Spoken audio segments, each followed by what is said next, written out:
Hey guys, we're back with part 2 of the Skateboarding Hall of Fame history thing. So, I don't know. Yeah, it's perfect. Yeah. All right, hey, well, thanks. Welcome back to the Skateboarding Hall of Fame history thing, which is really just the evolution of the skateboard. Yeah. We started with part 1 where we talked about the beginning of skateboarding, and we worked our way up to the 60s, and now we're getting into the 70s where there were several inventions that changed skateboarding. And one of them we touched on last time is grip tape.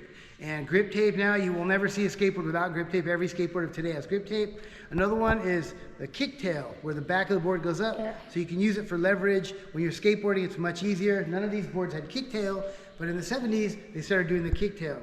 And probably the most important invention in all of skateboarding is in 1973, a gentleman named Frank Nasworthy invented the urethane wheel. Yeah. And in 1973, it changed everything about skateboarding because suddenly it was a smooth ride, it was a fast ride, it had grip. It was just a really, really important change in skateboarding that all these boards didn't have. And they had metal or clay wheels, and it just they weren't as fun. I won't say they were no fun because they were still fun. But once we got the urethane wheel, tricks started happening. People started skating in pools. I was recently talking to a guy that told me he could suddenly ride his skateboard all across the town. And before he would just stay like at the schoolyard. But once he got the urethane wheels, he would just skate all day long. So, so let's just recap. The grip tape, the kicktail, the urethane wheel, the precision bearing is another thing because as you see, like in these wheels here, the wheels are little balls.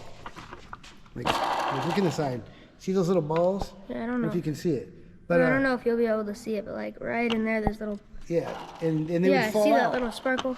They'd fall out, and when they would fall out, like here's one where they fell out. So here's one that didn't fall out, and this one all the balls fell out. Yeah. So the precision bearing, which is the bearings they still use now, are included. Oh, that one's missing the case, but it's still precision. That one's missing the case. That's a bad example. But precision bearings, you can't see the balls anymore. They're sealed bearings, and they still use those today. And the other really important change, which didn't happen until a little bit later, was the kick nose. Now you'll notice that all skateboards have a tail and a nose, because when the ollie was invented, which is a trick where you lift your skateboard off the ground with just your feet, you needed that nose for your front foot to get leverage to be able to pop your board up in the air. Yeah. So last recap, grip tape, kicktail, urethane wheel, precision bearings, and the kick nose. Those 5 things, in my humble opinion, are the 5 things that made skateboards what they are today, which is super fun and skatable, really just pieces of sporting equipment. Back then they were more like toys. Now it's like a piece of sporting gear, like you would buy a surfboard or a kayak or a tennis racket. And skateboards, I don't think they're going to change much. I really don't think they're going to get any.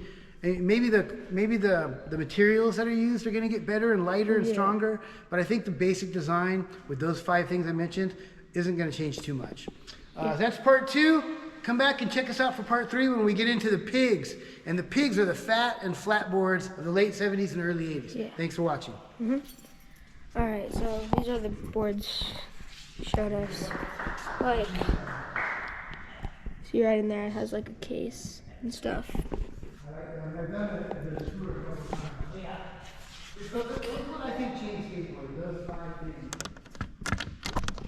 All the things came out of this. All the little balls came out of this one, and then it has. You hear that? Those are little balls. I don't know if you'll be able to see them right there. Yeah. So with balls, without balls. Without balls. So, yeah. Thanks for watching part 2, and I'll see you in the next one, part 3.